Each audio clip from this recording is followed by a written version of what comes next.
Rule 42. All persons more than a mile high must leave the court immediately. 1, 2, 3, 42.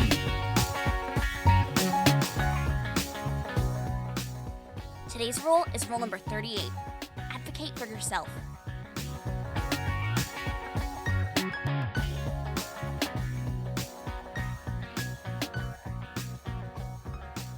Stop. This is crazy. Oh, the guest today? Yeah. So the guest today is totally like Jen had this like awesome idea. Like her sister experienced cancer quite a few times before she actually lost her battle to it. And Jen has that experience of being in that atmosphere and came up with this amazing idea. And the guest today actually does it. Oh, I know.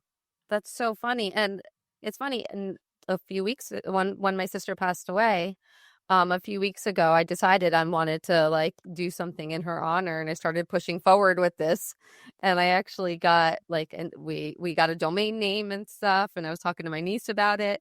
But I was like, how weird is that? No, you can do it. I mean, it's not, Oh yeah, not a totally. saturated- But I just it's- thought it was like, that was just really funny that we're just happened to be interviewing someone who is doing what my idea. worked out perfectly.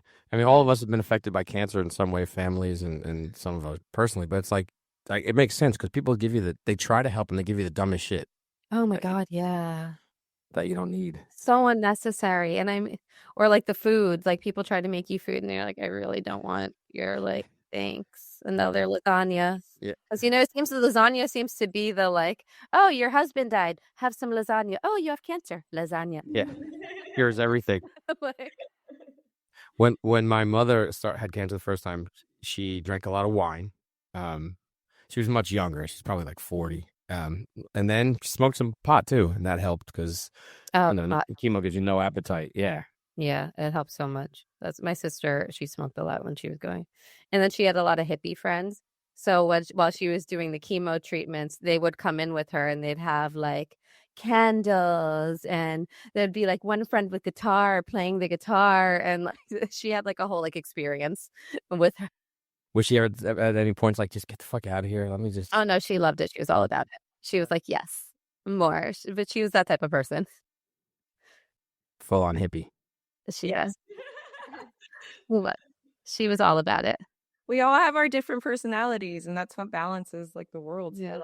Because if we were all the same, it'd be fucking boring. Seriously. I don't know. Plus, I don't think I can handle more of me.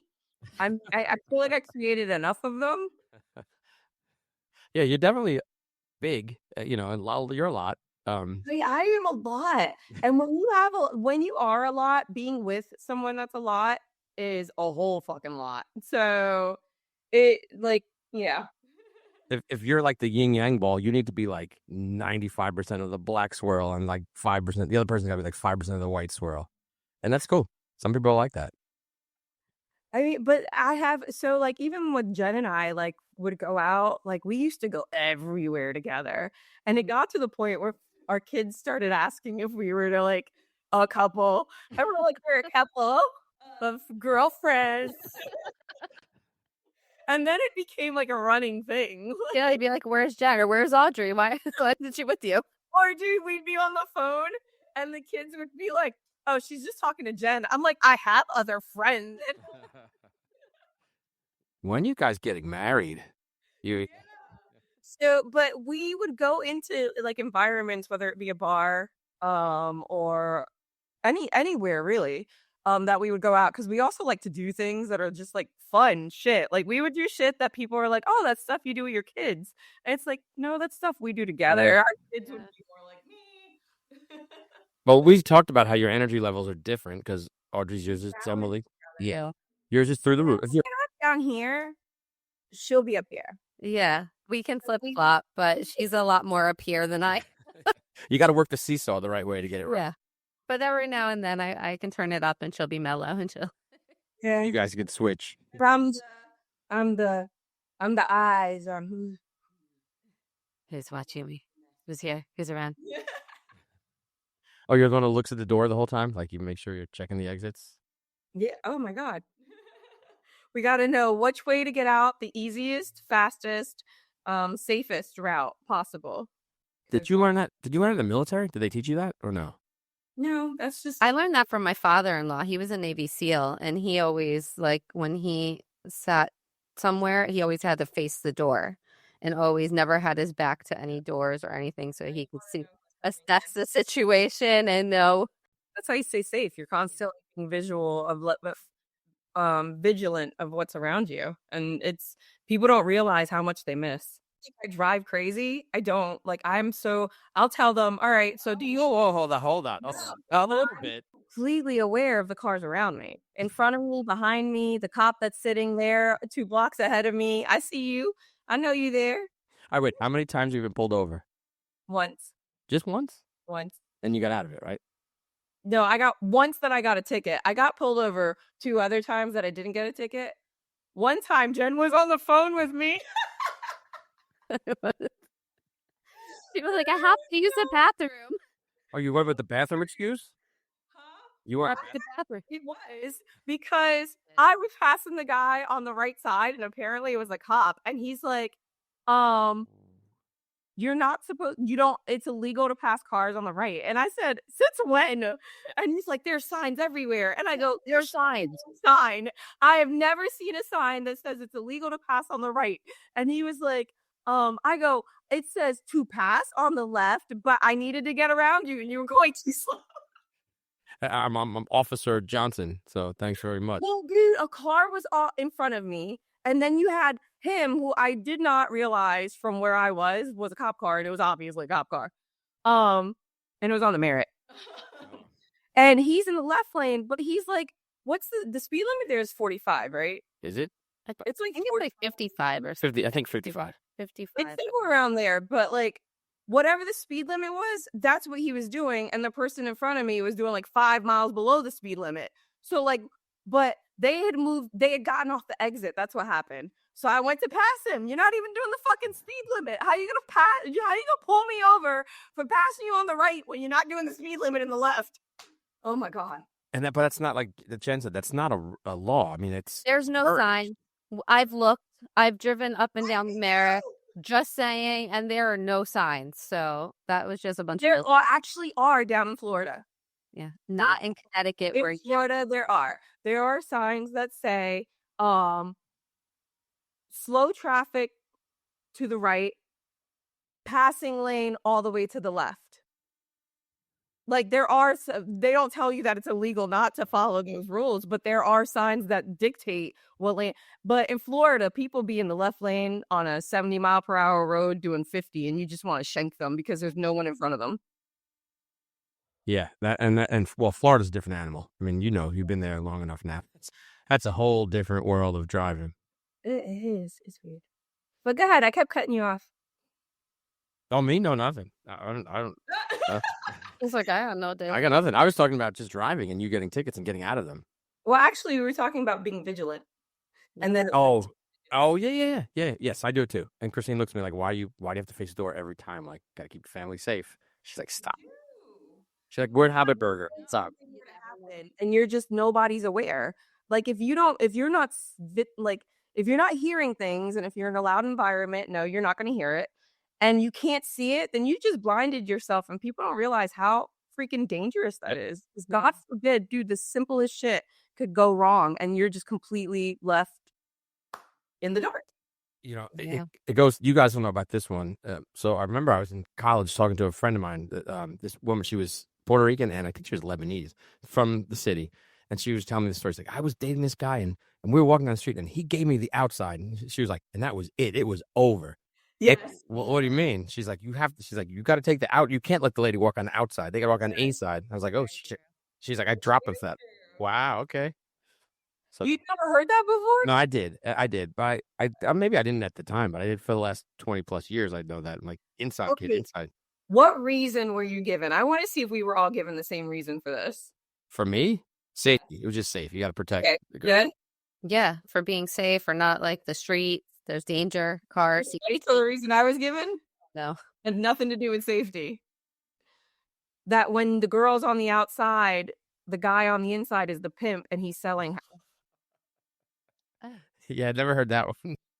that basically means that you're available. Wait, so someone told you don't walk on the outside, that makes you a hooker? Yes. That's almost as bad as your handle gets stuck like that, like that. Come on. If you put your face like that, it's gonna get Stuck. Wow. So you're a hooker if you walk on the outside close to the street. All right. Good to know. All right then. Well, look. In terms of vigilance, I actually learned it while in basketball. Really? Yes, in playing basketball in high school, our coach had us running back and forth down the court, back and forth, and we'd go stop, and we'd all stop, and she'd go, "What'd you notice?" And we're like, "That we're still fucking running, and we don't notice anything," because she just kept on having us do it over and over again, and she'd stop us and go, "What do you notice?" And no one would we'd make shit up that we did 2 laps. I don't that some of us are slower than others. Like, what do you want? When she was done, and this lasted the whole practice, so you're very conditioned at this point. Like, you can't breathe. The whole point of the exercise was because she wanted you to be able to tell her how many of the players on your team were in front of you, how many were behind you, and how many players from the opposing team were in front of you. Situational awareness. It's good. Yes. Yeah, it's good. And that's how she did it. And not one of us picked up on it for 2 hours. Yeah. So we just kept running back and forth. But I'll tell you what, I'll never fucking forget it. Yeah. Vision, awareness, see the court. That's smart. You played everything, man. Jeez. Track and basketball. And you did softball too, right?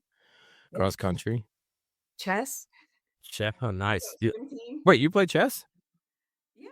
All right. Next time you're on. Next time you're together. Talked about this before. I joined the chess team because my basketball coach asked me if I could. No, my softball coach asked me if I could, because they needed one more person to make a team, and he knew that I knew the rules. Okay. I was like, okay. So I was always the first one out. The one time that I went to the second level, dude, my beating that one person was the biggest ordeal. It was such a big you would have thought that I won the fucking. The whole team went crazy. Yeah. Yeah, that's awesome. That's awesome. I mean, those guys, I went to school at NYU, and the guys in the park there, Washington Square Park, those chess hustlers are insane, man. And they beat people in 30 seconds. It's incredible. After 3 moves, you're out, give me your money. Yeah. Don't mess with those dudes, because they know what they're doing, man. It's crazy. I never got anywhere near that good at all, ever. But did you get an email? Ah! Oh my God. You see how I can see from her face? She didn't even have to tell me anything. So there's a lot of drama going on you don't know about. Oh my God. So fucking Kylie's school, part 115. So I had a meeting with the school, 504 plan, all this bullshit. The teacher, true crime teacher, was there. So during the right? wait, true crime? What do you mean by that? Oh, true crime. So she takes a true crime class, but the teacher was there, and she's just like, Kylie didn't do this, and Kylie didn't do that, and Kylie didn't hand in her project, and Kylie handed this in late, and blah blah blah, and talking. So Kylie's cousin was on the meeting as a family advocate. And she was like, I don't see how this is relevant right now to the 504 meeting. And they were like, well, this is school procedure or whatever. So this lady already kind of has it out for Kylie. The teacher. Yeah, the teacher. So in that meeting, we spoke about, what accommodations they were going to do with Kylie, whatever. Great. Then we get to another meeting, and it's like, okay, Kylie might not graduate because she's failing true crime and she's failing gym. So we're discussing what we can do. So we discussed that, and then I later the next day get an email from the assistant principal being like, oh, hey, so I spoke to the true crime teacher, put 3 assignments on there, said this assignment, Kylie didn't hand in the back part, and needed text evidence. This was a classroom assignment that was never handed in at the end of class, so that was a 0. And there was a podcast project. That actually, it was a true crime podcast project that she had to do with a partner. Cool. So from my understanding from the email, those are the 3 things that Kylie needed to do in order to pass. No. So, but I emailed them 2 times being well, the one assignment, the class assignment, Kylie did it. She just handed it in a few days late. She sent it to the teacher. The other one, she just had to fill in the back. So I'm putting all this in the emails. Now I'm highlighting emails just so that they see this is what Kylie said. This is what the teacher said. This is what, Yeah. So now the teacher goes, oh, well, I'm not taking that assignment. It was late. And I'm like, but it's on the list of assignments that you're going to take. But no, she's not taking that. And then I was like, okay, can you also give us the project that was handed in late by Kylie's partner so that she can review it to see what she missed in the rubric so that we could add. And she never sent it to me. Then yesterday, sent me an email. Oh, Kylie's partner never sent in the project. So I was like, so then what is she supposed to do? So now they're like, do it on her own. So I went into the school to try to meet with the assistant principal. He didn't meet with me. So I walked over to the superintendent's office. Wait, but it gets better because when she went, the guy told the assistant principal that there was a parent there to see her. Mm-hmm. And she was going to meet with him until the assistant principal realized it was her. Then all of a sudden he was in a meeting. Oh, yeah. So I was just like, no doubt. I was like, the superintendent's next door, and I went next door. And right after that, the assistant principal called me. Then the guidance counselor and the assistant principal met with Kylie to help her to see what she needed to do for this project. Well, how about Kylie did the project yesterday? She was supposed to email it. She sold them. All hell breaking loose. Yeah, she emailed the project, but how about she didn't attach it? Well, listen, it's all about the kids, right? That's what they tell you. I can't. Listening to you go on and on about like advocating for your kid and like 10 points. Good job. Oh my God, it's like nonstop. I was like, it's crazy, but it's like it's just getting ridiculous now. This is back and forth. Definitely not working with her because my daughter's school, like with cheer, they miss a lot of school. It is what it is. It's not on purpose. They're in something that's very good for them mentally, physically, emotionally, and this is a very sensitive age for them. So their school was just like straight up, look, she didn't have enough time and seat. She passed all her classes, not enough time and seat. So she went to summer school just to make up the time and seat. They didn't even give her daughter that option. No, they're making her take her last year classes over again, even though she passed them. Yes. Yes. Yeah. All about the kids. Oh yeah. We're raising. We're trying to make good, productive humans, right? Yes, we're trying. And on that note, Liz. hi. I'm Audrey. I'm Jen. So nice to meet you. Welcome to my too. I am so excited to hear about you and your journey, and not your super scary journey. Cancer 6 times in 15 years, and I'm really good at it. every time. That is amazing. Like There's something like that. Yeah. it's hard because it's a process that you go through to heal and all of that other stuff. So Yes. so tell me, what is like the biggest parts of like your journey that you felt were vital to where you are now? I really try hard to take everything that I've learned to basically take everything as a learning experience, right? And so a couple of things that I have learned through all of my cancer treatments are, one, doctors are not all the same. That there's a certain amount of like art and science, right? And so, 4 different doctors can look at the same pathology report and have 4 different, everyone has the same, the pathology is the pathology, but they might have 4 different kind of ideas on what the best treatment plan is. Yeah. And I think that when you have your first cancer, most people only have one. So straight, but like, yeah. But like when you have a lot of cancer, certainly the first time I thought the plan was the plan, and I think over time I learned, oh, I can participate in this, right? That there are choices to be made, and it depends on how aggressive I want to be and what my risk tolerance is. And data is awesome. Like, I am a total geek. I love information, but there are lots and lots of people that like when you start throwing numbers at them, like they just tune out, like that's just not their thing. And I totally understand, like, but that's not me. Like I want the numbers. Show me the graphs, show me the charts. Like I will get into it. And I think that there's just different humans, right? Respond to different things. And so data to me is very comforting. Yeah. So I've been really, so I've learned to ask for more data because it's not often given because there are so many people, like you just raised your hand, Audrey, right. Of people that are like, numbers. And so, yeah.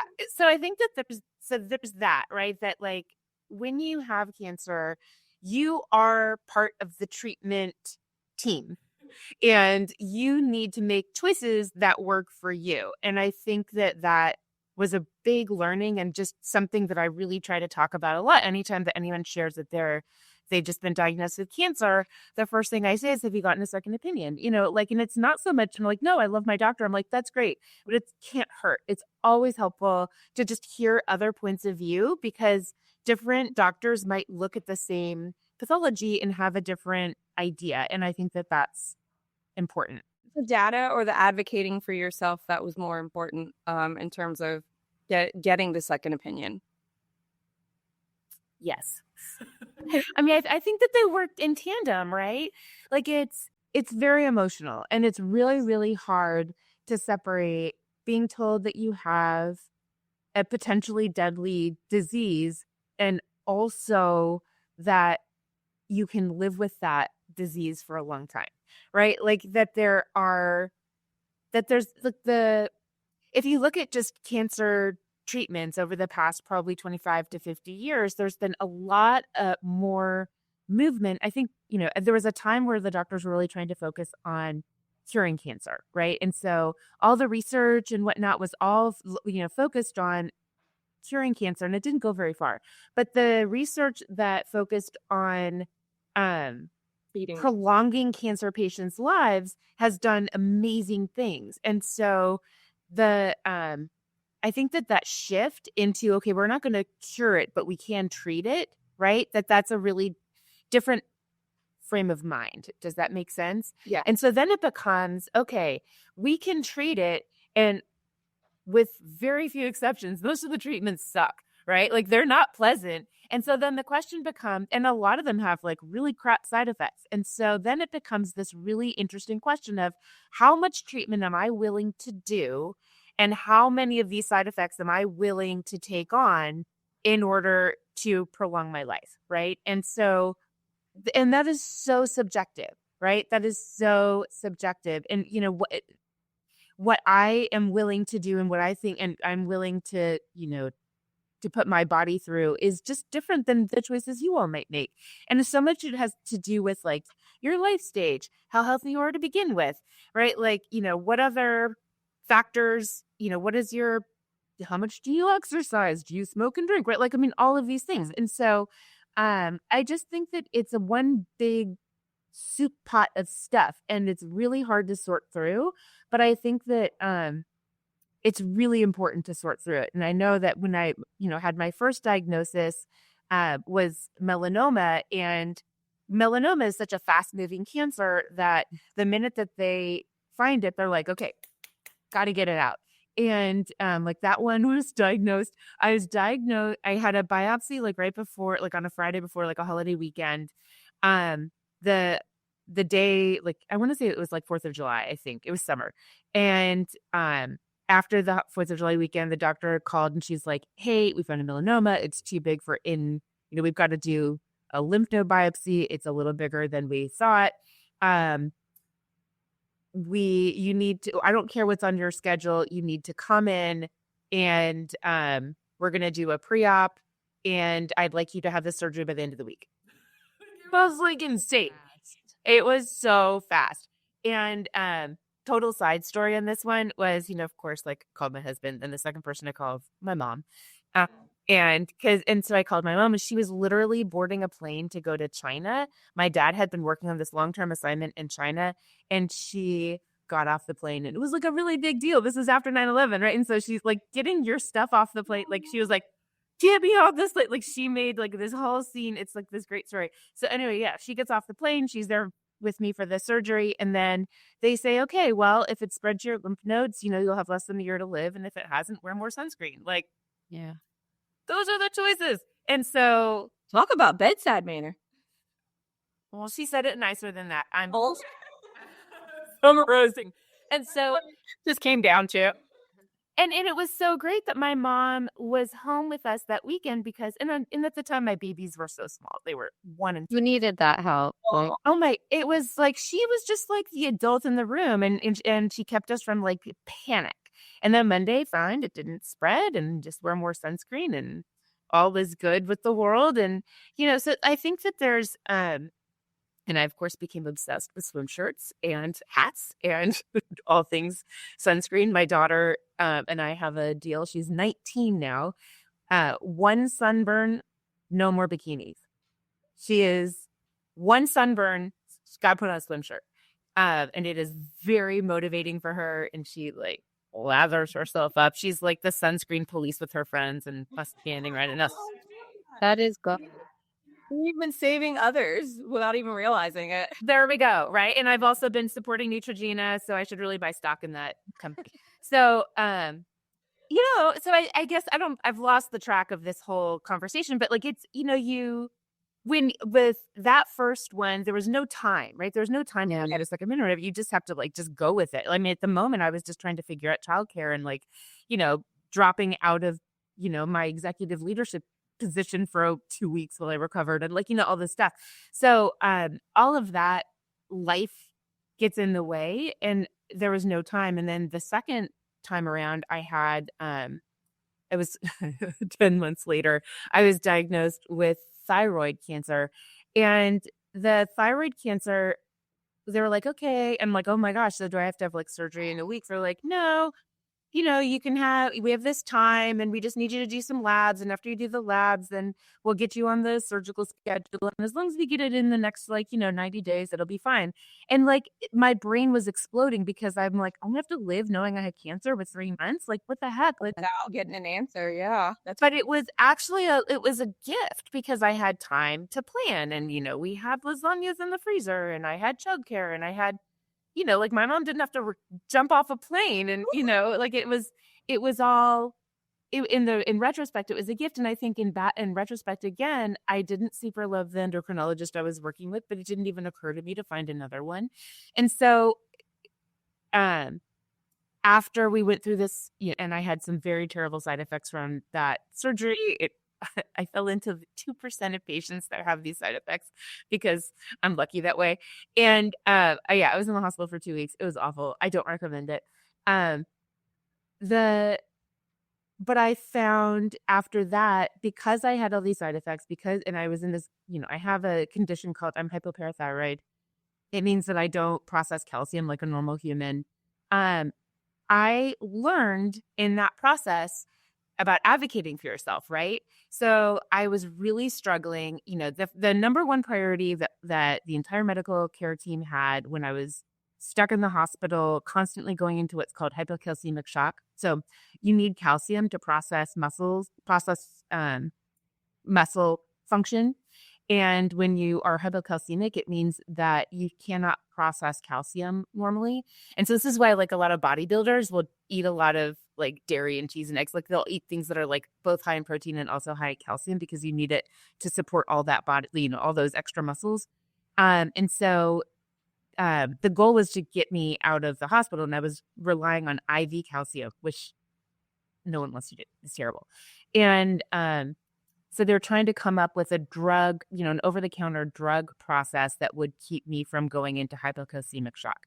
And hypocalcemic shock is terrible. It's when your muscles stop functioning. And so like my hands would start cramping and like I wouldn't be able to and my whole face would cramp and I would not be able to like move like or look like I don't know. This is a podcast you can't see, but whatever. Like the muscles in your lips all cramp up, my feet would cramp up, and then the risk is that it starts in the extremities and then it follows up the rest of your body, and if it hits your heart, which is a muscle, it stops working and you die. So that's bad. We don't want that. So it all became a question of like, what over-the-counter drugs what concoction could they come up with that would keep the calcium, right? Like some take gob tons of over-the-counter calcium, and I also take some medicines that they've come up with in this, cocktail to help me hold on to that calcium. But for a year or two after that, I really struggled. I was not healthy. I was tired all the time. I was gaining weight. I was like an emotional wreck. And so I kept complaining to my endocrinologist at the time. I'm like, I just don't understand it. I feel like I have clinical fatigue. Like I was not this tired when my children weren't sleeping through the night. What is going on? And that bastard was like, you're a working mom. Working moms are always tired. And I'm like, you are not hearing me. I am speaking and you are not listening. And I thought, okay, so this is what I learned to advocate for myself. I'm like, all right, in the back of my mind, I'm like, you're fired. I'm done with you. Like this time to find somebody that will actually listen. And so as miserable as that whole experience was, it was like revolutionary because by the time I found a new endocrinologist and he listened and put me on different meds. We did different tests. He did different blood tests. He didn't just look at my blood. He listened to what I said. And like within 6 months, I felt like I woke up. I felt better. I dropped weight. I ran my first half marathon. Like all of these things are all connected. And so I do think that as miserable as that experience was, you talk about advocating for yourself, right? And so that one wasn't so much about data. That was just, well, it was about data because a lot of times endocrinologists are like, they're like lab scientist-y people. Yeah. And so they like to look at your blood and they like to look at all the different components. And I think that what was happening, even when I was in the hospital, is that I was going into hypocalcemic shock, even when my ranges were in what's considered to be normal. And so that was when I learned, oh, okay, well, normal is like the normal for like the vast majority of people, but I'm a weirdo. And so this is obviously I need to be on the upper end of this thing in order to not go into shock. And I needed an endocrinologist to acknowledge that, right? To say, instead of saying, you're in the normal ranges, you're fine. I'm like, no, I'm telling you, I'm not fine. My hands are numb all the time. Like, this is not normal. And so This is anyway, theory on all of this. Well, I feel like you know yourself better than anyone else. That, but like, so I was going to a therapist that I respond very differently to medications. yeah, And they were putting me on these medications and it was just like, I just don't feel like myself. I don't like, one of the things I don't want to do is like, I don't want to lose who I am. And just me off is not helping in any way. And the whole point of me doing this is because I want to be a better mom and I want to be a better person within myself. And the doctor just tells me one day, I was doing some research and I love that he did it because he was like, figure it out. Yeah. There is a condition in China that is mostly male, where their systems don't respond to medications the same way a typical body would. And they end up having to take different routes to treat the same things that it's medications that you would treat for differently in other people that use for the purposes that I would need for someone like me.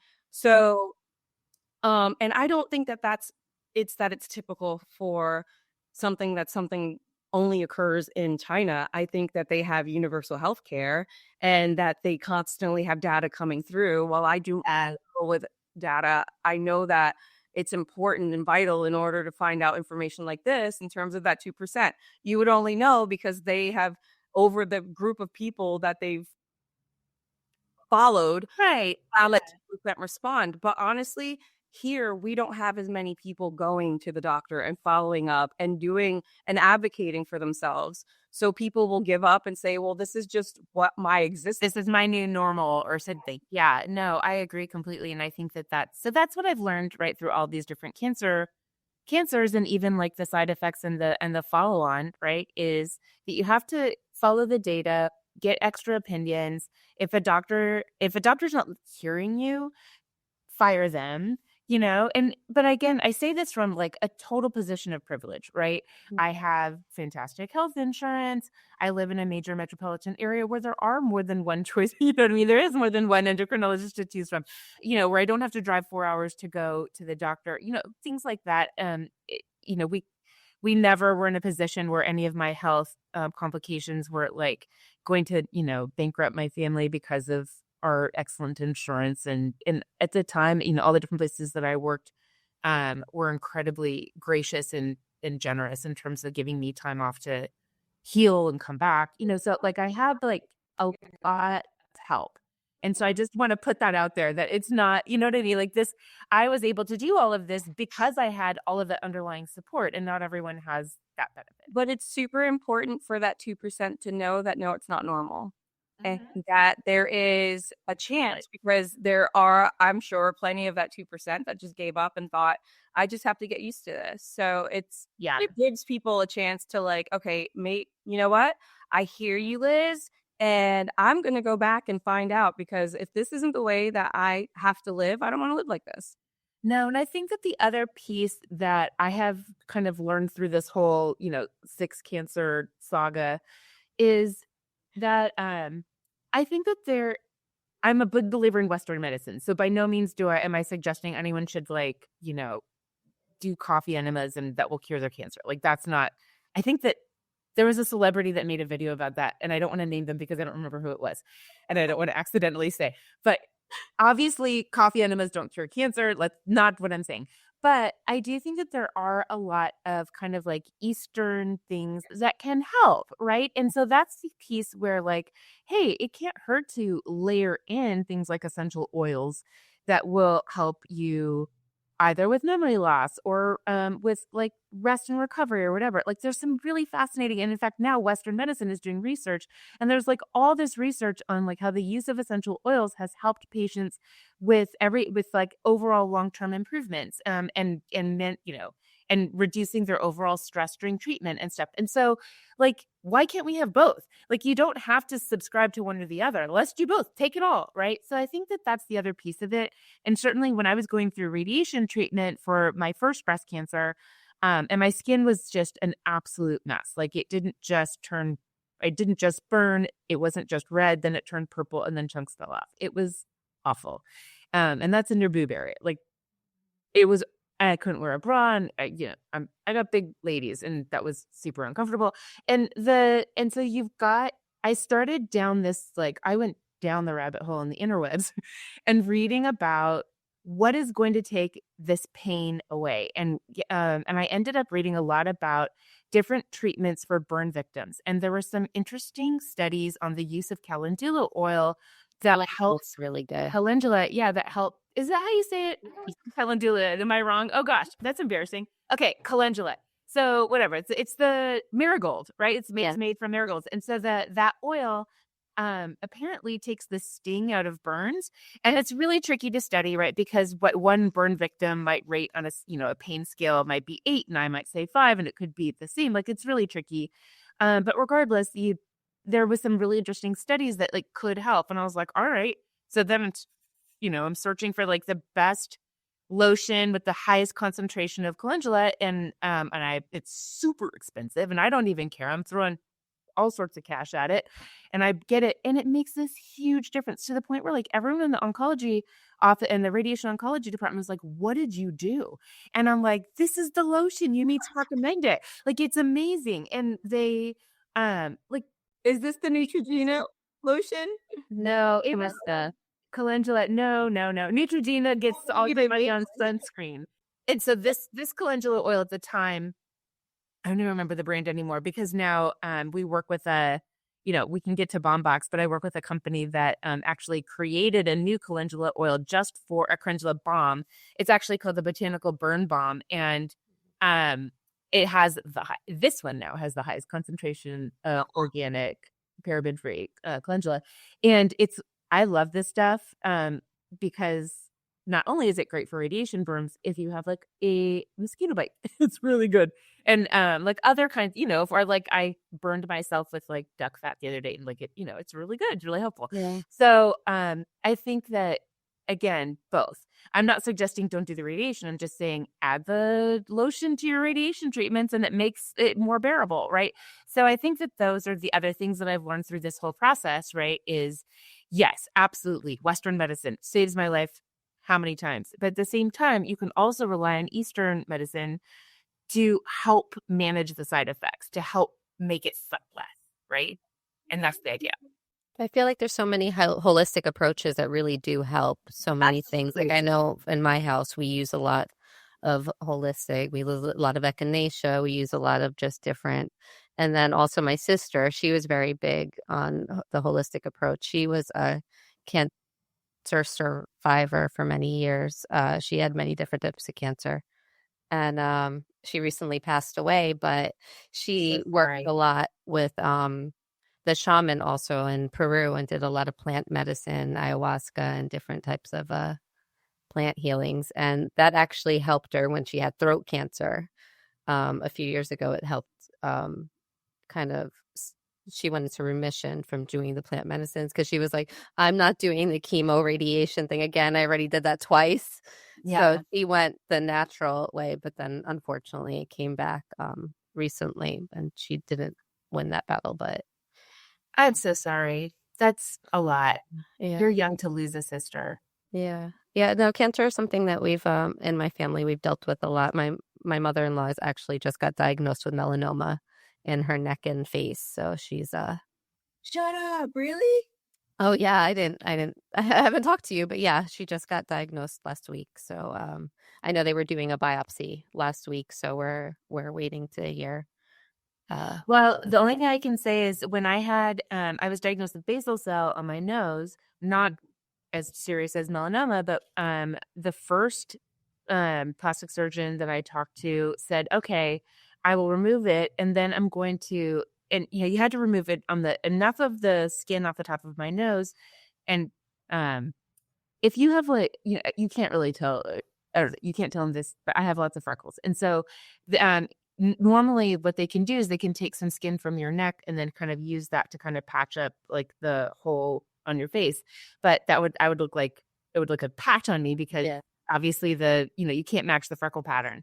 And so what they wanted to do, the first plastic surgeon, was to actually cut a line along the laugh line on my face. So I would have a C-shaped scar on my cheek all the way down to my chin. And then use that to kind of lift the skin over and pull it over to the nose. And he's like, when do you want to schedule your surgery? I'm like, well, let me just think about this. And then, of course, I'm like, picking up the phone and calling everyone I know. I'm like, who's the best plastic surgeon in Kansas City? And how do I, get in with them? Who's great with faces? Got some great referrals, all kind of pointing to the same guy who is good with faces in Kansas City. Does all of the what they call Johnson County ladies faceless and whatever it takes. And he had a totally different point of view. He's like, oh no, because I didn't really want a C-shaped scar on my face. Like that sounded miserable. And so, I mean, if I had to do it, I would. But again, basal, not melanoma, not as fast moving, gave me the time to look around. And also, again, I had learned from my other cancers, right? Different doctors might have different, processes. Let's just see, right? And so this other doctor said, okay, well, I can cut into your nose along the shadow line, around the edge of your nose so that it's not as noticeable. And then this is bananas. Then, and I was awake for this. I don't recommend being awake for this. When you have a Thanksgiving turkey and you shove your hands in the skin to shove I know, totally. I'm going to make you all cringe. And so he lifted the skin to stretch it all out. Right. So he lifted the cheek skin, lifted the nose skin, and then it stretched. And then they put this temporary bandage on it. And I had to walk around with that bandage for 10 days. It was bizarre. I looked crazy. I have a picture of this stitched up thing on my nose, had to take a bath, couldn't get it wet. It was not awesome. But then they stitched it up. And I do have this scar here, but you can barely see it. It definitely, it was more, it's gone, it's receded. So the first year it was definitely more noticeable, but it went away. And again, I think that I signed up for this miserable 10-day period, but I did it knowing that it was going to save me the C-shaped scar right there. Right. And so I think that again, advocating for yourself, looking for another opinion, checking to see if there's another option. These are all, send me. That's my recommendation to your mom, Jen. I'm really sorry. Your mother. Yeah. No, well, this is her second time dealing with cancer. She's had a sarcoma on the arm. So that was a few years ago. but she's very self-conscious about that. It left when they took it out. She has like a dent in her arm now. So I don't know what she's gonna do because she's very one of those like very prim and proper, like everything has to be perfect. So we'll figure it out. Well, I offline I'll give you my awesome plastic surgeon in Kansas. You can come to Kansas City and We'll get go to Kansas City. Dr. Coranda to do it. This was fun. We just came back from there. No kidding. You were just in Kansas City. What were you doing? What was I doing? Kentucky, never mind. I knew Kansas was somehow something. I was there for the lineman convention because my son and my husband are both linemen, and they do a big convention there every year. I had no idea. It's all the stuff that comes to your town you have no idea about, right? That's awesome. Funny. Well, I hope you had fun. You were there in spirit. I was. She takes me on vacation with her like that. I got to experience a real life sloth through her phone. Oh yeah, There you go. Wild. I flung and everything. I was like, oh my god. So we've gotten to 3. I think that's 4. So you had So the order, the first was melanoma, and then 11 months later was the thyroid cancer, and then a couple years later was the basal cell. Then 2 years after the basal cell was my first breast cancer. So that was the radiation that we were talking about, the calendula. And then I had, unfortunately, a second breast cancer, and that one was more serious on my opposite boob. So it wasn't like it returned. It was just a straight up second breast cancer. It was totally a different one. Totally different. Yeah. And that one, unfortunately, that boob, I couldn't get away with a lumpectomy. I had to have a mastectomy.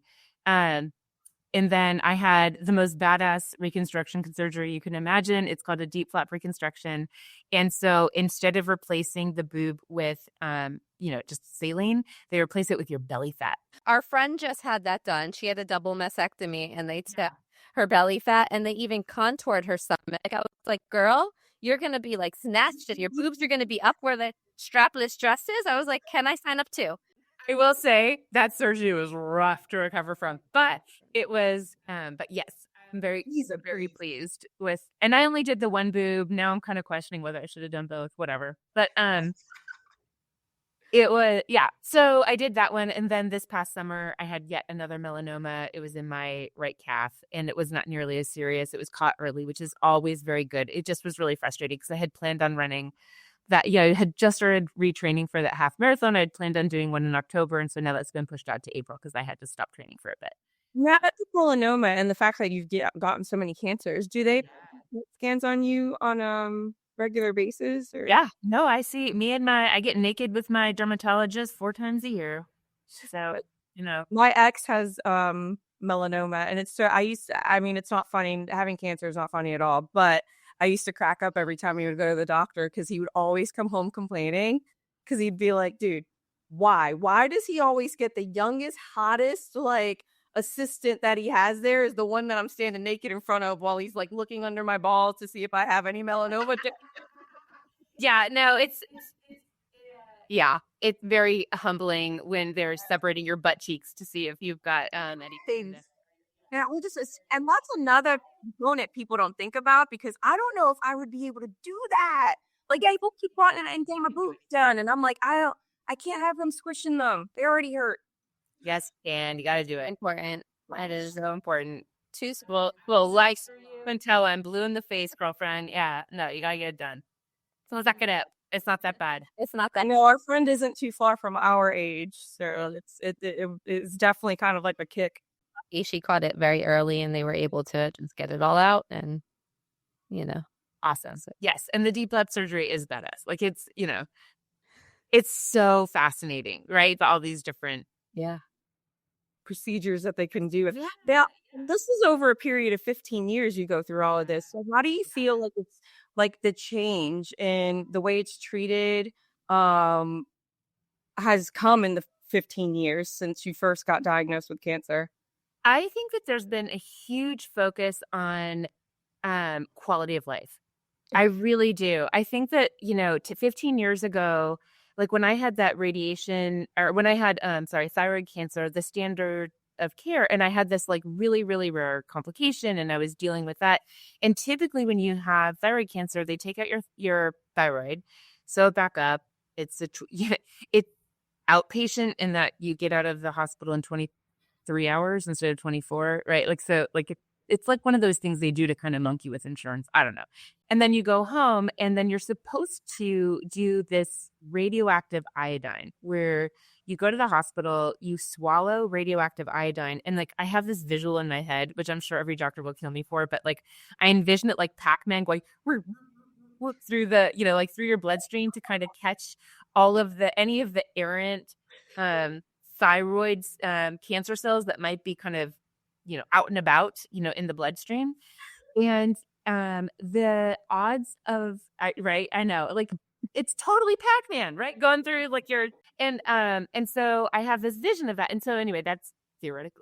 That's the non-medical explanation. But there are a couple of things that are really wonky about this treatment. One, it makes you radioactive for an unknown amount of time. And at the time I had a 1 and 3-year-old and I'm like, I'm not going to be radioactive around my children. They're like, oh, well then just go to a hotel. And I'm like, well, so then I'm going to be radioactive in front of like housemaids and stuff. Like, how is that like, okay? Like, that's not like, I don't know. Like, how can it be okay for me to cure my cancer and give someone else cancer? Like I don't understand that. That doesn't process in my head. So even if I could find a cabin to go to or whatever and swallow the radioactive iodine. And then I said, okay, well, what are the odds of a side effect? Since, I just fell into this 2% category. They're like, well, it's a 5% chance that you lose your salivary glands. And I'm like, well, that would suck.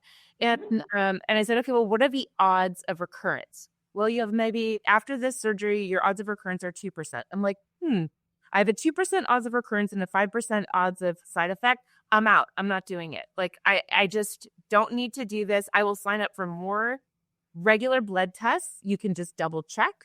That's no big deal. My insurance will pay for it. Great. Let's do that. And so I negotiated that with my endocrinologist at the time, but again, the surgeon. And so I think that again, like other people might have just said, okay. And 15 years later, more and more people are saying, I'm not doing this to myself. I'm not taking the risk. I don't want to take the risk on myself. I don't want to take the risk that I'm radioactive for some unknown period of time. Like, all of this stuff. And so I think that that's a huge change, right? Where like, I think more patients are taking kind of more responsibility, right, for their treatment plans. And then B, I do think that more and more doctors are saying, okay, well, the quality of life that you're going to lose if you lose your salivary glands is substantial as compared to the risk, right, of a recurrence. And they talk about those options as opposed to just saying you're going to do it. Here it is. Yeah. This is the pay. Option. So yeah. So I do think that like stuff like that really has changed. I think conversely, there's more and more. I think that I talked about this with my mom when she had breast cancer. I was in college. And it was just one of those things you whispered about. Like, you didn't say the word breast out loud, right? It was just considered like very private. And now women are like, save the tatas. You know what I mean? And so we talk about it much more openly. And so I think there's a lot more understanding. I also think that there are more and more women getting diagnosed younger and it freaks them out. And as a result, they might have a very minor breast cancer in one breast, but they are like, I want a double mastectomy. I don't want to worry about this the rest of my life. Just get rid of them. Let's go. And I love that they have that option. That wasn't the choice I made, but everyone is, again, it's so subjective. What risk are you willing? What risk makes you comfortable and gives you quality of life, right? And so I think that those are kind of some of the major changes I've seen. I think a lot of people that I've known that have cancer that have lost their battle to cancer after multiple diagnoses, that last one just kind of becomes, I don't want to go through this anymore. Yeah, I can understand that. So they just don't go through treatment and then they just like rapidly decline. And they're like, you know what? But at least I have this last. It's my choice. Yeah, it's control. I will say that for me, I'm like a total control freak. My okay, so this coaster that my kids got me says, as long as everything is exactly the way I want, I'm totally flexible. It's just I'm like a complete control freak, and it's really, really hard. That's to me one of the things about cancer is that you have to kind of just let go. You don't really know exactly when you're like, I want to plan and I want to know exactly how I'm going to be, and I want to know what the individual guides are. Like, I want to know exactly when I'll be able to run 1 mile versus 3 versus 10. And, and every single doctor's like, Liz, chill out. Like, we'll figure it out. So it's that I think is the really, really hard part. And I do understand to a certain extent, like after you've been through this a bazillion times, and especially going through really harsh treatments like radiation and chemo, there's a point where you're like, the control I'm taking is I'm choosing not to do it. Right. Like I have control of my body. And I totally get that. I'm trying to take it from the other side where I think training for like that half marathon, you know what I mean? Like it gives me a sense of control. Like it's my body cancer. You can't have it, right? I am doing this like that. So that's control. Control is important. We all want to feel like we have a sense of agency in our lives, right? Yeah, definitely. And so, sorry. No problem. He's so cute. Thank you. So with this, with all of these diagnoses and all of this research that you've done, and like, let me tell you, the amount of research that you've gone through with the experiences you have to be able to come up with something that benefits other people. The Balm Box. Yeah, the Balm Box. How did this come about? I mean, I know that you were in school with like your executive position was in marketing. Yeah. So was it the marketing component, or was it more of, I've done all of these things and I've experienced this, and I know what these people are going through. How can I help? I think it's a little bit of everything, right? So it started back in 2017 when I was going through that radiation treatment. And again, I went into radiation so arrogant. I went in like, I'm young, I'm healthy. I scheduled all my appointments for 7:45 in the morning. And so that I could get into the office by 9. The only change in my life was my husband would have to drive the kids to school. Like that was it. And that was really dumb. And it really, I went from working, 60 hours a week to maybe 25. Like I could barely make it 3 or 4 hours in the office before I needed to go home. With the radiation, and I would pick her up. Well, I would take her and then take her home. And by the time we got home, there was a chair that was that's it. That was that where she would make it and she'd fall asleep. Yeah. Yeah. The fatigue is real. And again, it hits different people differently. I think that there are plenty of people whose fatigue isn't that bad. Mine was wretched. And my skin, I was in a lot of pain, and it was really hard to wear clothes. And I really wanted, I kept doing this, like pulling just the weight of cotton. What you can't see in a podcast, I'm pulling my shirt forward. Like I just wanted the shirt off. Like the weight of cotton on my body was really uncomfortable, but it was winter in Kansas. It's not like I could just walk around naked. I don't know. There's just a lot of stuff that was really, really tricky. And I was working at the time, I was VP marketing at a manufacturing company, and this engineer came up with this like really clever idea. It didn't work, but we tried, where it was like this band that I stuck inside my shirt to kind of just get the weight of the shirt. So like it was so funny, and it looked ridiculous, but like he tried, it was great. Those that at the time, I was still going to work. I still had to go to leadership meetings. I had to freaking present in front of a board of directors. And yeah, I did. Wow. And it was really hard. But on the one hand, I do think that for me, being engaged and working was mentally healthy, right? Because it just gets your brain off of your body, which I think is important. And again, because I'm such a nerd, like there's research again that shows like one of the most interesting things is like adult coloring books, and that just like coloring those geometric patterns, it can actually just redirecting your focus to coloring or painting or some kind of artwork is apparently genuinely soothing and reduces people's claim of pain. Isn't that fascinating? Like, I just think stuff like that was so interesting. And so for me, it was work, right? But I mean, it's the same idea. Just basically, if you got something else to put your brain into or focus on, or you drive your attention away, then it is helpful to not think about your pain. And so through all this, people were bringing me things like lasagnas, and my tatas tried to kill me t-shirts and all sorts of pink crap. That was like all. Oh, I have not seen that. I have not seen that shirt. You haven't? Oh my gosh. Tatas tried to kill me. Oh my, That's funny. That's just not who I am, right? I'm not going to walk around in my tatas. Our favorite muffins. They would totally love that shirt. I'm making. Hey, finaled out now. There you go. Go ahead. It's all yours. You can find it on Amazon, I'm sure. Anyway, so at the time I kept thinking, why are people giving me all of this pink crap when really what I want is like an ice pack that won't leak through my clothes, or, lotion that isn't just, Aquaphor, whatever. I just wanted something that was actually going to be genuinely helpful. And so here I am doing all of these like page 27 searches on Google, down the rabbit hole, learning about calendula. And what people are giving me is a lot of pink crap that's all just landfill. And a lot of flowers and food. And at the time I had a lot of scent sensitivities also from radiation. And so like the flowers are beautiful, but I couldn't be near them. And like just a lot of stuff like that was genuinely not helpful.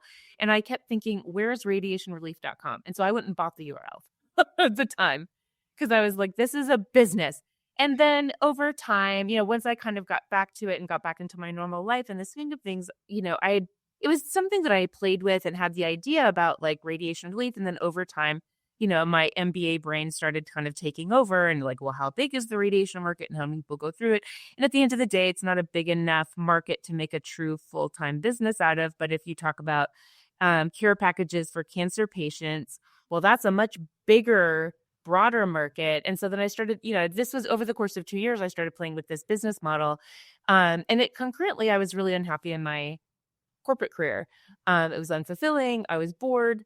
I got all the money. It was nice, but like I didn't like many of the people I was working with. Like it was just a really difficult time when you don't enjoy your job and you don't get any benefit from it other than a paycheck. It's really, really hard not to just check out. And then the pandemic hit. And during the pandemic, like everybody else, during the stay-at-home orders, were all like completely online. And I was like, you know what? I'm going to write a survey. And I wrote this survey and it went down 2 paths. And it asked cancer patients, if you've had a cancer, then identify yourself. And it asked cancer patients, okay, when you're going through treatments, what are some things that you wanted and needed? Rate them on a scale of 1 to 5. And I listed like 50 items. And if you hadn't had cancer, okay, have you bought a gift for a cancer patient in the past 18 months? And if so, what'd you buy? And I sent it to anyone that had ever emailed me, including like Old Navy and Athleta, right? Like everyone got an email. And it went viral because people were at home and bored and looking for stuff to do that was online and with no incentive whatsoever. And a survey that took easily 45 minutes to complete, which is unheard of. It's so long. But anyway, this survey went viral, collected almost 600 responses, which is statistically valid. And when you ask cancer patients to rate items that they want and need during treatment, it was overwhelming. Like the top performing items were all functional. Lip balm, lotion, fleece blankets, ice packs, essential oils came up, which I thought was really interesting. The things that got the lowest scores, the ones across the board, nobody wants this stuff. Kicking cancer tote bags, kicking cancer coffee mugs, worry stones, inspirational poetry. And I was like, okay, this is a business. And then you ask adults over 18, how many of you have bought a gift for a cancer patient in the past 18 months? Can you guys guess what percentage had? 80%. That is 8 in 10 people have bought a gift that recently. And I'm like, and what did you buy? It's mostly flowers and food. And I thought, okay, this is a real business model because there's this real disconnect, right, between what people want and need and what they're actually getting. And that was really where the idea for the balmbox.com was born. And then, then I was off to the races. And then I started writing my business model, and a couple things all kind of happened at the same time, which just helped me enormously. One was completely out of the blue, a story that is not for today. I had the opportunity to take on part-time teaching at University of Kansas School of Business. And so as a part-time job, it was kind of, instead of having my family having to go completely cold turkey and live on one income when we were a dual income family, it's like 1.5. It's part-time teaching and like maybe it was 1/3. But regardless, it was something. It was the something is better than nothing, like a little bit of income that gave us some air cover. And then beyond that, it was also I got laid off, and it was awesome. And I took the money and ran. So I had my payout, I had the teaching, and I just walked away from my corporate career altogether in May of 2020. It was crazy. So yeah, that was, so all of these things just kind of happened at the same time, and it was a really kind of lovely kismet. It was a set time, yeah, to build the business. Well, did you not go to school for? Like, what and how would be when you got your degree? My undergraduate degree, I got at Boston University. I had my undergraduate degree in communications with a focus on TV and film. I went to go work for Disney and had a great experience, and then decided when I was at Disney, I was much more interested in business operations than I was in the creative side, or maybe better at the business operations than the creative. And so then I decided to go to grad school to get my MBA. And so I got my MBA at USC, that's Southern California in Los Angeles, and with a focus on marketing, and have had a 30+ year career in marketing ever since. Yeah. And it led to this. So that's amazing how like your journeys start one place and they just leave into a completely different direction that you're not anticipating. But this is working in your favor, especially given everything that you've gone through, and then and definitely working for other people, because how many people think of that? Like, I am going to be told the closest call I've had with cancer was cervical cancer. And they were like, if of the cancers that you get, that's like that's the golden ticket. Yeah, it's a good one. I never thought, I mean, it was uncomfortable. It was awkward. I never really even told anybody about it, because it was just something like the doctor literally was doing an exam and looked in and goes, "Oh, you have cervical cancer." I was like, "What?" He's like, "I'm going to do a biopsy to confirm it, but you definitely have it." Oh, well, that's great. And then he was like, no, it's okay. And he went through everything with me, and it was great. And it was whatever. But I never thought of the other components. I never thought of, as you were discussing what the radiation was doing to the tissue here. I had a friend that I remember calling me and talking about something that was going on with her chest. And she was it almost looked like her skin was eating away. And you just don't think of these things as how can you help there, because we're not doctors. No. And I think that's the really hard part too. I think anyone that has, if you've, first of all, the vast majority of people if you say, have you ever had a friend or family member with cancer? I can't imagine at our age anyone saying no. Mm-hmm. So most people have. And the first thing, especially if it's somebody that you're even tangentially close to, whether it's like a mom at the, school pickup line, or a colleague or a close friend or family member, the first thing that you hear is, what can I do? And it's so hard. As a cancer patient, I don't know how to answer that. What can you do? Nothing. You can pray for me. I don't know. That just feels weird. So I do think that is, to a certain extent, what Balm Box is trying to answer is, what can you do here? This is something you can do that's going to be genuinely useful, really helpful. It comes packaged beautifully. It's premium. It's elegant. It's bespoke. And it's based on research, right? And so there's all of this really great, useful items that you wouldn't think to collect on your own that seem a little bit wonky. Why are you giving me a tear pad and, bergamot oil and a cuticle oil pen? I'm like, well, here's a little insert that tells you exactly how to use it and why we chose it, and all of these things. And I do think that those things can be helpful, right? We're trying to answer that question, because asking a cancer patient, what can I do? I don't know. There's a subset of people that are really good at saying, well, my son needs to be picked up from basketball every Tuesday and Thursday at 4. Can you take care of that? I am so jealous of people that have the ability to ask for help so easily. I think the rest of us find that really hard. And hopefully the Balm Box, answers that question. That's so interesting that you're talking about all this, because I had an idea to do a box like this many years ago when my sister was dealing with cancer. And then when she recently passed away a couple of weeks ago, I was talking to my niece about trying to figure out how to start something in her honor to kind of help cancer patients. And I'm like, it's just so interesting that now we're talking to you who's actually doing it. Yeah. It started off absolutely as a labor of love, and now it has just been growing like crazy. It started in my guest room, and then, bled into the garage. And then at one point my husband and I were like, we can't do this anymore. I needed to keep hiding staff, and they're working in the dining room, and it's just taking over the house. And so finally we bit the bullet and moved to a commercial space. And that has been the best decision of ever. It's been really, really good to get out of the house, have some separation. It's nice for the house, right? To not be an office. And it's really been helpful. I've been able to order, there are a lot of products that we order in bulk, but I was limited to how much space I had to store them in my own house. And now I can order things in larger bulk. And so we're not running so tight on inventory, like stuff like that. That's been really, really helpful in terms of helping us grow, and then certainly helping us grow our commercial side. We have deals now with CVS.com and Walmart.com, so you can get some of our products on the websites, which is exciting. And again, we had a really hard time working with them and those volumes out of the garage, right? So I would think so. yeah. So again, like there was a moment in time where I wasn't sure whether teaching was my side hustle or the Balm Box was my side hustle, or they were kind of equal. But now, no, teaching's the side hustle. In fact, I just hired one of my old students to take over some responsibilities, and I'm hoping to bring her on full time in 2025 because she's like total rock star. So having being able to pick the best students, and I know because I've been teaching them all semester, that's been great. That's amazing. Yeah.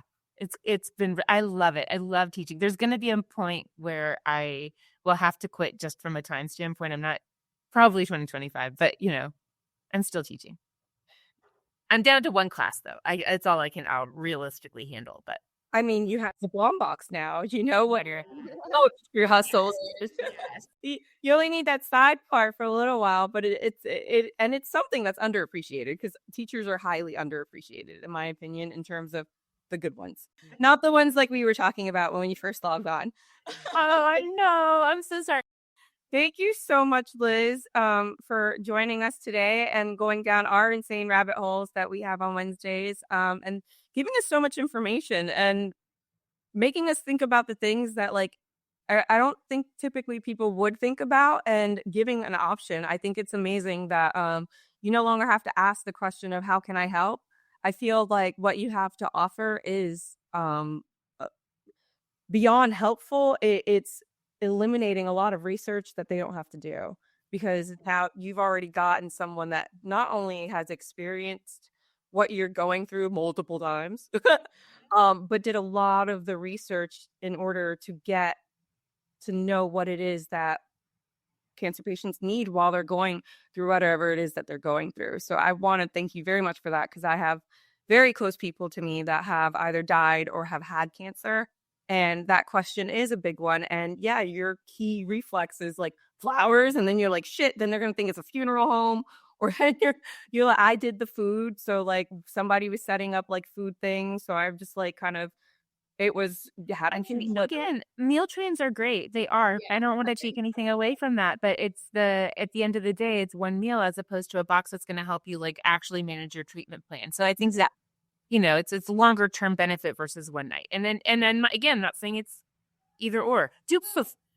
You house everything. Like it has the essential oils. It has the components that you like. My uncle has like a condition. If he had to get a port, so that's a colostomy bag. But he also has a skin condition, and it took a doctor. It was probably the third doctor he went to, because they had to keep on moving things. He kept on having incidents because his skin would literally start eating itself. From the adhesive from the colostomy bag, which they have to change out. And what someone never bothered to offer him, and it became something that was very useful for him, is there is a spray that you spray on an adhesive, and it literally will make it so that it slides off. It's no longer sticky. Right. Like it's just the little things, right? Like, it's things, little things, and then it makes them life better, right? And so I think that's really, it's what I try to focus on, or what are those things? And I get lots of pitches from people that are like, I just wrote this book and I'm sure your book is great, but I'm not putting a How I Survived Cancer book into these boxes. Nobody wants to read it at that moment. I have the research and data to show, right? And so it's those kinds of things that I think are vital, are really important. Yeah. And like you said, the same way that the treatment has gone towards quality, your box is what you're providing is about quality. So thank you so much for all of that, and thank you for all of your knowledge and experiences. I'm sorry we didn't get to learn more about your kids, and that's okay. One's in college and she's coming home tonight, and I'm so excited. And Liz, where can everyone find you on the balmbox.com, BALMBOX.com, or on Facebook and Instagram. And LinkedIn for anyone that's super studious. But yeah, start the website, thebalmbox.com, TheBalmbox.com. All right, perfect. Thank you so much. It Thank was you amazing. so much, Liz. Of course. So nice to meet you all. Thanks for having me. Absolutely. 1, 2, 3, 42. And her energy was just so. She had a smile on her face the whole time. There was no like, poor me, I went through this. It was just, I went through it. I did it. I came through out on the other end. It kept happening. Oh, well. Yeah. Just keep on taking it as it comes. And that is an amazing. That is. And the fact that she never gave up on herself, and like it's so easy to just be like, all right, well, this is my new normal. I just got to get used to this. And for her to just be like, no, this is not my fucking new normal. This is not the way that I'm going to live my life. Well, I like what she said, and people, like, to us growing up, I mean, I'm sure it was the same to you guys. I'm a little bit older, but doctors were like gods.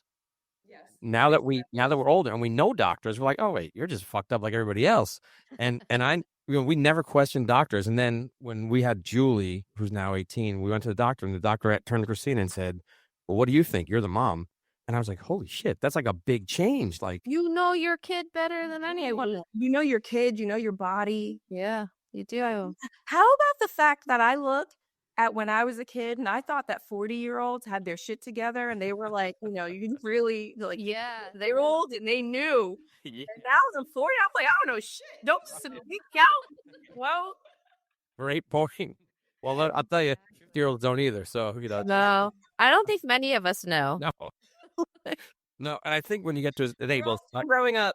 I have this conversation with my father now, who's 70. God, was he 77? He's like, I don't fucking know. And like, he's like, I don't even care anymore, and I thought he was the authority on everything. He's like, I have no clue. So Oh you my! just never know. I saw Aiden walking in. I went to look behind me to see what he wanted. Speaking of, we've lost someone dear to us. Harry Styles is gone. Oh, just for now. Gus was putting in another light. He's coming back. Yeah, Harry. No, he just moved while Gus would put in the new light. All right. I still have the image of her cat jumping, all of a sudden falling behind her. I'm like, where did he come from? He was on top of the arcade machine. And then just decided that right behind my head was a perfect place to jump off of there from. Oh, for those who don't know, where Jen tapes from, is it Mortal Kombat? Is that what's in your Street Fighter? Street Fighter? Yes, Come there's a Street on. Fighter arcade game in her room, which is pretty badass. It is. Yeah. And we actually had it upgraded, so now it has like 1 million games on it. Oh, shit. There you go.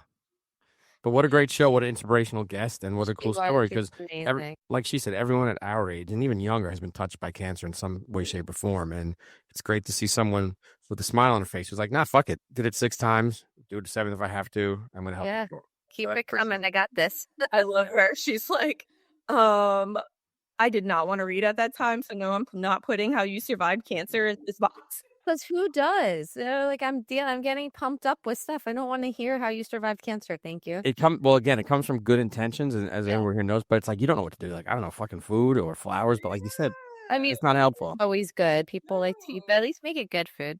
And like she said, like the flowers were beautiful, but like she couldn't handle the smell. And like I'm constantly surrounded by flowers because flowers actually have statistically been known to make you happier. So it's the elements in them, and this. But when they start dying, it becomes depressing. So throwing them away. But the flowers, the essential oils, they're like the essential oils don't die. So like and it's interesting because essential oils do have like the smells and stuff. So it's interesting that the flowers were overwhelming for her, but the essential oils did. Yeah. Well, it depends on the oil too and what it's for. I love it, organ soul. Thank you very much. Calendula. Learn that word today. I'm actually growing it in my backyard. Well, I'm just happy I didn't repeat myself because I thought I heard Caligula and I was like, now I'll just order a Balm Box and be like, all right, I know what to expect. Leave me alone. Thebalmbox.com. Thebalmbox.com. Love it. Yes. All right. So that's it for today. And thank you guys for listening. And we hope to have an awesome show for you next time. Let us know what you want to hear, or if there's anything that you don't like, we don't care. I'll check you later. Peace out. Rule 42. 1, 2, 3, 42. Rule 42 is hosted by Audrey Cruz and Jen Burke. It is produced and edited by Tom Smith. The opening song is Rule 42 by Eddie Carr. Rule 42's artwork was created by Aubrey Cruz. And I'm your announcer, Molly Smith. Thank you for listening to Rule 42. We hope you enjoyed the show. New episodes premiere every Thursday on all podcast platforms. Please subscribe, share the show, and leave us a 5-star review on Apple.